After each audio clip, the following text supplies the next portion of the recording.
Hello everybody, welcome back to the channel. In this video, we're going to play a little game, okay? We're going to go over every single UFC 300 main event rumor. Put them into a tier list as brand for this channel. But the reason that this isn't going to be called just a tier list video is this is going to be a very discussion heavy video. Some rants in there, some jokes in there, some oil too. Don't worry, we're going to get to that in a second. Before we begin this legendary rant, please consider a like, comment, subscribe. Really helps me in the algorithm. You guys have been helping me out a ton. And I'm here to give you some enjoyment with the daily MMA content. Let's get started. Let's first start off by, Ariel Helwani. Okay? I got a few things to say about Ariel, but let's start off with, according to Ariel Helwani, This made the rounds a few days ago. Don't worry, we're going to cover some stuff that came out afterwards. According to Ariel Helwani, the UFC's top choice for UFC 300 main event would be Leon Edwards versus Khamzat Chimaev. Here are the other three: Dricus du Plessis versus Israel Adesanya. We'll cover that. DDP versus Chimaev also, and Edwards versus Belal Muhammad. They don't want Belal to fight for the title so bad that they want to pull Chimaev from a separate division to fight in a division which, mind you, he is no longer ranked in. He's been taken out of the welterweight rankings, so he can fight Leon Edwards in hopes of helping out the UFC 300 card. Listen, and to squash all doubt about it, understand, Dana White does not have a main event for this card. There are some people saying that this is all by design, it's supposed to drum up press. Absolutely not. There is no way that Dana White had a UFC main event planned for this. Because if he did, it would have been announced already. We're going up to the deadline. UFC 300 tickets are coming out next week. And according to Dana White himself, he will likely announce the UFC 300 main event at the UFC 298 post-fight press conference. He also said that he was going to announce it last week, and the week before that, and the month before. You see what I'm saying? Maybe I'm putting too much stock into what Dana White is saying here, but this wouldn't be the first time. But I believe this is true because we are at that deadline. He has to say something. But we're going to be going over all these fights, other rumored fights, the fights that I think should be the main and co-main. Oh, that's another thing. We're talking about what's the main event of UFC 300. We still don't even have a co-main, and we need another fight on the prelims until this card is complete. Let alone good, just complete. Let's get started. Okay, number one. Let's do Chimaev versus Leon Edwards. Probably the biggest shock of this entire one. I'll give arguments for how this could happen and arguments against it.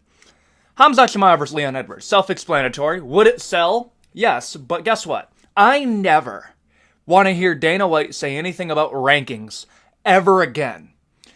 Understand, Chimaev getting to fight for a title, whether it's against DDP or Leon Edwards, proves that rankings mean absolutely nothing in the sport. And I never want to hear Dana complain about in our sport, the best guys fight the best guys. This spits in the face of that. Rankings no longer matter in this sport. This is just a popularity contest at this point. If this fight is announced, I'm going to be honest with you. Because of how undeserved it is, it's mid. Would it be entertaining? Yeah, I think Khamzat Chimaev actually beats Leon. I'm not super impressed with Leon Edwards. I'm sorry. Crucify me in the comment section. I'm not impressed with Leon Edwards. I'm not super impressed with Khamzat Chimaev, and don't get me wrong, if Leon Edwards can get out of the second round, he wins, because Khamzat Chimaev has unproven cardio, has lost the third round against Kamaru Usman, wasn't looking too good in the Gilbert Burns fight in the third round. In all honesty, if that was a 5-round main event, I think Gilbert would have won. I say the same thing here, but I think the grappling of Khamzat Chimaev is going to be too much for Leon because Kamaru Usman is not an offensive wrestler, and Colby Covington wrestles like an elderly man. So yeah, I'm going to put this as mid just because it's not deserved. Another one that was rumored. Every single one of these, I'm not pulling these out of my ass, okay? Every single one of these fights that you're seeing down here was rumored and talked about at some point, and I will give you evidence for why I can say that these were talked about. Tom Aspinall versus Alex Pereira. First off, Tom Aspinall has to be talking a little bit too much for the UFC's liking. One, Another fight on here. Tom Aspinall was offered the main event spot at UFC 300, at the very least the co-main, to defend the interim. That's how desperate we've gotten. We want Tom Aspinall to defend the interim.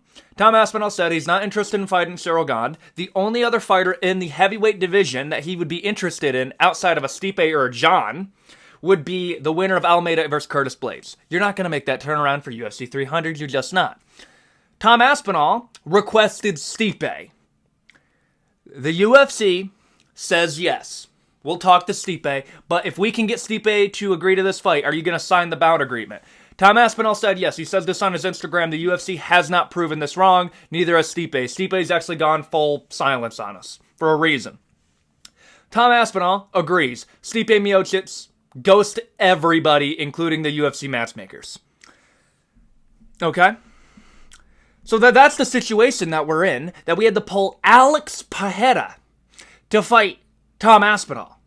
That's how desperate we've gotten. And according to Tom Aspinall, what he later said in an interview is that it has come to me in news that Alex Pereira is apparently nowhere near ready to go up to heavyweight.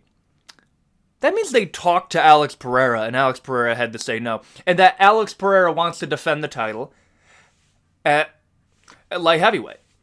This, if it were announced, it would be good enough. Here's the thing. I'm just going to put it at good. It's not perfect. This wouldn't be my dream main event. It would be fun. But at the same time, it's the same deal. I like Alex Pereira. Outside of novelty, it's not a great fight. Stipe Miocic versus Jon Jones. Oil. This is an abomination of a fight. The only reason that you were able to sell Jon Jones versus Stipe at UFC 295 before it fell out is because there wasn't a number one contender. I have gotten in full-fledged arguments with friends and family members over the authenticity and the right of this fight existing. Let me tell you why. I have really heard people say, what has Tom Aspinall done to deserve a fight with Jon Jones? Let me tell you. He literally has the interim belt. Let me remind you what the interim is. The interim is basically the number one contender belt. If the undisputed is not fighting, you are the champion. I don't know about you, but if somebody is the number one contender, I think they should, be the number one dude to fight the champion. This is an abomination of a fight. Let's be real here. It's because they can say with almost absolute certainty that Jon Jones is going to beat Stipe. Stipe hasn't done anything in 2 years aside from getting KO'd by Francis. Stipe is basically geriatric at this point. They're very confident Jon Jones beats Stipe. That's the pro. Also, fans don't even really want to see Stipe Miocic versus Jon Jones anymore outside of casual fans. And Jon Jones versus Tom Aspinall, whether you believe Jon wins or not, is way more competitive. Cyril Gane can't grapple. Tom Aspinall can. Oil. Next up, Sean Strickland versus Dricus du Plessis. I'm a Strickland fan. And listen, this is one of the most interesting things to me. Even Dricus fans want to see a rematch. Dricus fans, and I'm with you on this, the only two logical fights for Dricus du Plessis, if we believe in a meritocracy in the sport, is Dricus du Plessis versus Israel Adesanya, because there's beef. And it is a fight that I'm curious with. Sadly, I think Israel wins, but I would love for Dricus to humble Israel Adesanya. Or Sean Strickland versus Dricus du Plessis, because we can all agree the fight was entertaining and close enough to justify a rematch, especially if we're going to do it on UFC 300. Also, this was going to be a completely different video, but I'm just going to say it right now. Strickland right now is the most talked about UFC fighter in the world. That's not me pulling numbers out of my ass. Look up. Strickland is the most talked about UFC fighter in the world right now. And I don't even think he's trying. You have him doing a face-off with Donald Trump, beating the life out of Sneeko, threatening the life of Jake Paul and Machine Gun Kelly. He's the biggest combat sport name in the world right now. Use that. Even if you believe Dricus would win, put him on UFC 300. Instant sell for the card. Honestly, yes. This would be my main event if I could choose it. Make this the main event. Make Leon Edwards versus Bilal Muhammad as the co-main. Because, listen, sadly enough, this is going to be on the card. It just is. Conor McGregor versus Michael Chandler. I'm not even excited for this fight anymore. Honestly, it's mid. I think people are Conor McGregor versus Michael Chandler. The only thing that was even interesting about it is now this has just come out to just be a vaporware rumor, unless something crazy happens. Conor McGregor versus Michael Chandler at a new division, 165 pounds, for the belt.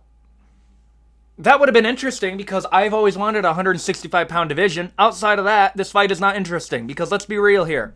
It's not a number one contenders match unless Conor wins. If Michael Chandler beats Conor McGregor, he gets paid. That's pretty much it. If Conor McGregor beats Michael Chandler, they're going to throw him a fight against Islam Makhachev, and I think Islam Makhachev destroys him. So that you see what I'm saying? It's mid. It's a fun fight. It's interesting. Does it sell? Yeah. It's not that good. And it's not going to happen because Dana White says he's not coming back until fall. Conor says he's not coming back until June, and they can't get their numbers straight. And I don't know about you, none of those sound like a UFC 300 main event. Khamzat Chimaev doesn't want to fight during Ramadan, despite the whole Gilbert Burns thing being very close to Ramadan.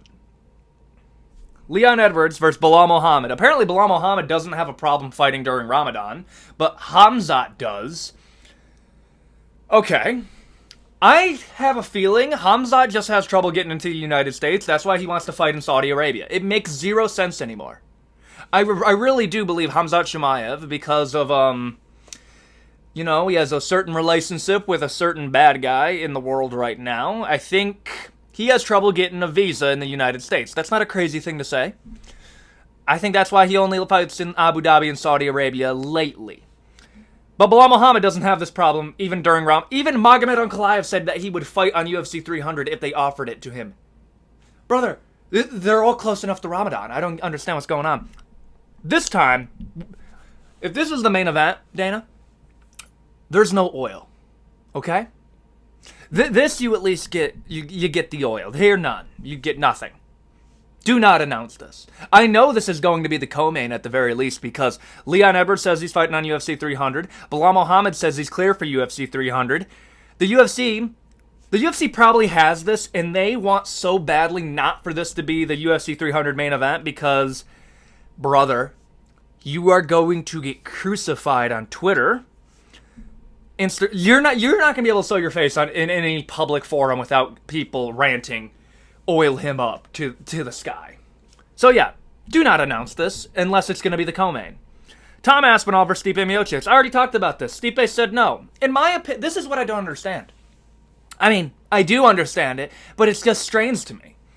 So let me get this straight. Dricus du Plessis doesn't want to fight Israel Adesanya while he's injured, right? But we crucify him in the media and say that he has to fight two more people to potentially fight for a title again. The only reason that didn't happen is, one, you couldn't justify giving Israel another immediate rematch, and two, the fans actually got behind Dricus because he beat Robert Whittaker, who hasn't lost to anybody except Israel Adesanya for, I believe, 5 to 7 years. It's something crazy like that. So you kind of had to give it to Dricus. But for whatever reason, Stipe Miocic, at this point, has said no to fighting Sergey Pavlovich for the interim belt. I don't know, they didn't even offer it to him, which is wild. And Stipe had to say no to fighting Tom Aspinall to defend the interim belt to save UFC 300. In my mind, that should automatically keep you from fighting Jon Jones for the rest of your career. Make Stipe Miocic fight Cyril Gane. If he can win that fight, then you give him the Jon. At this point, Tom Aspinall versus Jon Jones is the only logical fight. I would actually put this at the bottom of mid, purely because if Tom Aspinall wins, like I believe he would very easily, then you can justify Tom Aspinall versus Jon Jones because then there's no other option. Alex Pereira versus Jamal Hill. This is a good fight. I would actually put this at good, or yes, I would put this above Tom Aspinall versus Alex Pereira because it makes more sense. Slight problemo. Jamal Hill's team says he won't be ready until at the closest international fight week, which is in June. Alex Pereira's team has hinted at fighting at UFC 301 because it's in Brazil. Who is going to headline the Brazil card other than Alex Pereira? Are we going to have Pantoja headline that card? Really? No. I'm telling you this right now. I do believe Alex Pereira is not going to fight on UFC 300 because I think they're going to do UFC 301 as the headliner, and they're probably going to make him fight somebody else on this card. And I believe that's going to be Magomed Ankalaev. Magomed has said that he wants to fight during Ramadan. Again, doesn't make any sense. Why has Khamzat Chimaev said, "Oh, I will not fight because it's Ramadan," but Bilal Muhammad is okay with fighting during Ramadan? Magomed Ankalaev is okay for fighting during Ramadan. What's going on right now? There's something else going on with Khamzat Chimaev, and I'm telling you this, he's either sick, which I don't understand why he wouldn't just say that, or what I think, it's visa issues because of a certain relationship with a certain international criminal. Magomed Ankalaev and Alex Pereira, in all honesty, is another good. Alex Pereira could headline UFC 300 and people wouldn't be mad about it. But here's the problem. He wants to fight at UFC 301. I think they're just going to do it because they need a headliner for UFC 301 because you can't have two mid-card. No, you can't have UFC 299, which is great. UFC 300 with Alex Pereira and Leon Edwards with Bilal Muhammad is a good, really good card. With UFC 301 as being going to be headlined by Pantoja. You see what I'm saying? That just doesn't work. Khamzat Chimaev versus Dricus du Plessis. I already said this in the beginning. If Khamzat Chimaev gets to fight Dricus du Plessis, rankings no longer matter. Okay? They just don't. They don't matter anymore. Oil. You get oil, Dana White. Because you can never... It bothers me to that point. Khamzat Chimaev is ranked number 9 in the division. Brennan Allen. Yeah, Brennan Allen is more deserving of a title shot in that division than Khamzat Chimaev. If people want to talk about, oh, well, Israel Adesanya doesn't deserve a title shot, I agree with you under normal circumstances.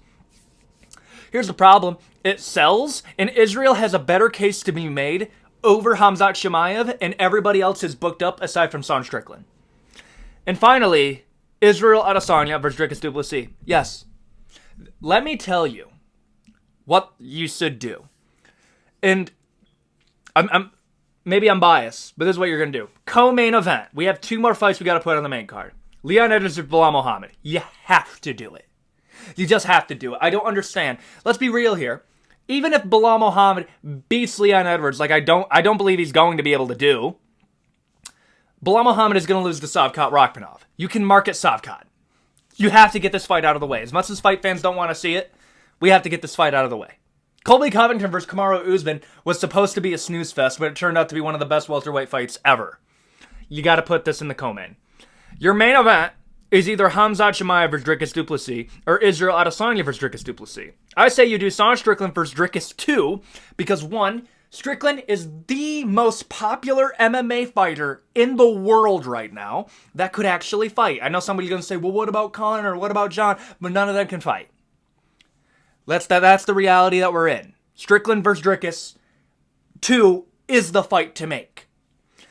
The reason that I would put it higher than an Israel versus Dricus, even though, like, not just because I'm a huge Strickland fan, but because I'm hearing Khamzat Chimaev versus Israel Adesanya as the headliner of UFC Fight Night Saudi Arabia is actually a very, very strong case. That's going to be in June. I think you do that. I think it solves your Khamzat Chimaev number 1 contender problem. You give him a good marketable fight, a 5-round fight, a amazing main event of a fight night. It's in Saudi Arabia. They can afford it. We have trillion-dollar oil barons. 100% they can afford it. And in the meantime, you resolve the beef between Sean Strickland and Dricus. If Dricus beats Sean Strickland again, you don't have to deal with that anymore. I had to burp for a second. If Strickland beats Dricus, you can have him fight the loser of Israel Adesanya and Khamzat Chimaev. Like, everybody wins here. They're all marketable fights. Okay? That is what you do. This is my list. This is purely my opinion. Disagree with me or not, these are the only fights that have been rumored that I think actually have some validity to them, and not Khabib Nurmagomedov's going to come back and be 30-0 against Conor McGregor. Take your crack pipe and go home, brother. We're not doing that. But there you go. This is my list. Tell me what you think in the comment section below. We have a few more videos coming out. Thank you guys for supporting me. Means the absolute most to me. And thank you for watching. Adios, guys.